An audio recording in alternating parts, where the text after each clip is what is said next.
Sosok Dinda, mahasiswi di Batu Raja terseret kasus korupsi PUPR Oku, uang 1,2 rupiah masuk ke rekening. Pasca OTT kasus suap di lingkungan PUPR Kabupaten Oku oleh KPK RI, Dinda, mahasiswi, yang bekerja di Biro Konsultan Perpajakan menyebut diperintah mencairkan uang 1,2 miliar rupiah. Perintah pencairan ini dimintai oleh pihak perusahaan yang sedang diurus administrasinya oleh Dinda. Mahasiswi Fakultas Hukum semester akhir ini dalam jumpa pers Kamis, 19 Juni 2026, malam sengaja mengundang awak media untuk meluruskan pemberitaan yang simpang siur yang beredar. Menurut Dinda, 2 hari setelah OTT oleh KPK tepatnya 17 Maret 2027 dirinya diminta mencairkan uang dari rekening atas nama dirinya. Dinda mengaku memang membuat rekening yang khusus untuk keperluan operasional pekerjaannya sebagai konsultasi perpajakan. Rekening ini biasanya digunakan untuk berbagai transaksi finansial yang jumlahnya kecil-kecil seperti pembayaran upah jasa sebagai konsultan dan pembelian ATK, kata Dinda. Awalnya Dinda mengira uang yang masuk rekeningnya ini untuk pembayaran uang jasanya mengurus masalah perpajakan perusahaan yang dikelola Pablo, sebab masih ada uang jasa konsultan yang belum dibayar.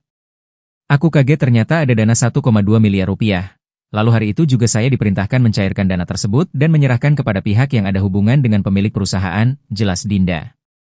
Uang yang ditarik dari 2 ban itu lalu diserahkan 2 kali, pertama diserahkan 800 juta rupiah lebih tanpa ada saksi. Karena merasa ada yang janggal. Untuk penyerahan kedua Dinda sengaja membawa saksi saat menyerahkan uang senilai 300 juta rupiah lebih. Setelah kasus OTT KPK ini semakin ramai, selanjutnya Dinda dan temannya Maulana, sesama konsultan perpajakan, berinisiatif datang ke Gedung Merah Putih. Kami datang untuk menginformasikan tentang uang 1,2 miliar rupiah. Karena kami khawatir uang tersebut ada kaitannya dengan kasus yang sedang ditangani KPK. Akhirnya berawal dari situlah kini Dinda dan temannya Maulana diperiksa sebagai saksi terkait kasus OTT KPK suap di lingkungan PUPR Kabupaten Oku. Dinda dan Maulana dimintai keterangan saksi dari pihak Pablo yang kini sudah menjalani proses persidangan di Pengadilan Tipikor Palembang. Seperti diberitakan sebelumnya, KPK resmi menahan 6 tersangka yang diduga terlibat kasus suap fee proyek di lingkungan PUPR Kabupaten Oku yang melibatkan 3 oknum anggota Dewan, 1 Kadin PUPR dan 2 pihak swasta, pemborong. 6 orang ini inisial FJMF dan anggota Dewan, dan Nop Kepala Dinas PUPR Pemkab Oku serta M alias Pablo S selaku swasta.